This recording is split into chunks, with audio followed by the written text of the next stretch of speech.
Well, we live in a society that's driven by attraction and intimacy, but not everyone acts on these desires. Fashion designer Karl Lagerfeld and TV personality Tim Gunn are famous faces who identify themselves as asexual. Now, they aren't the only ones, though. As many as 1%, as much as 1% of the population is said to be of asexual orientation. To talk us through the stats and stereotypes behind asexuality, we're joined in the studio now by sexologist Nikki Goldstein. Good morning to you, Nikki. Good morning. Let's start with what this means. What is asexuality? Okay, so this one's a little bit more complicated. So I'm going to start off by saying what it's not.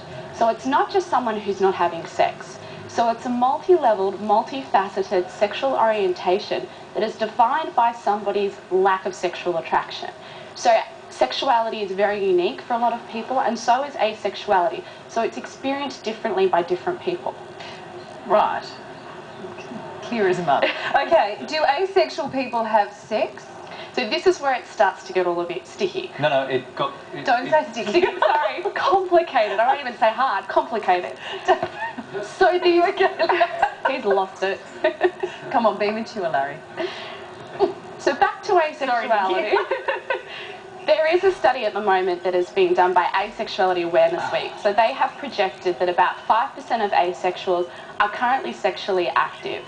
So we're saying that asexuals have a lack of sexual attraction, but just for the same reasons everyone else might have sex, asexuals might also be having sex. So yeah. This is things like experimenting, being curious, differentiating a relationship to a friendship, and also compromising in a relationship. Right. So this is the interesting one. You said that 1% of the population is affected. I did say that. So there's a high possibility if someone who's an asexual, is going to get into a relationship with somebody who's not an asexual and still has a level of sexual attraction. Correct. What? And this is why I started this segment with I don't understand. And you can believe me. So just for some clarity, just so we got absolute clarity on this, 5% of the 1% that don't do.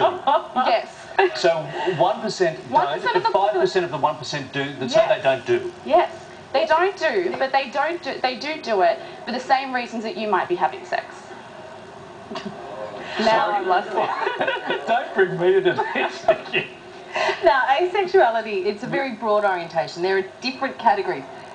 Can you talk us through these different categories? If you can keep a straight face. Yeah, sorry, we'll be mature. Sorry. People are defined by sometimes how they love. So whether they want to have sex or not is another issue. So then we get things like aromantic, which is people who don't really want to have a relationship with anybody. Heteroromantic, homoromantic, biromantic, and even panromantic. So that's defined by who they love, not by who they have sex with. What's panromantic? Panromantic is pansexual. So that means they're neither something in the kitchen. bisexual, it means they're attracted to the person, not the sexuality. That's another segment.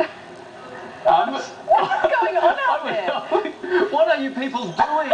Why just get up, watch the morning show, go to work and come home and watch the news? Like the rest of no, good luck to you. What are some of the other what are some of the other misconceptions? Because there must be a lot around this, and you can't kind of blame the general population because it is hard to understand. Well, people still deny that it's a sexual orientation. So they often say things like they're unlucky in love, they're celibate, they're afraid, they're suffering from sexual dysfunction, or they're unattractive, which is my favourite one because David J., who is a spokesperson and an activist for asexuality in the US, I think is really attractive. So it just goes to show you that asexuality does not mean that they are unattractive or ugly people.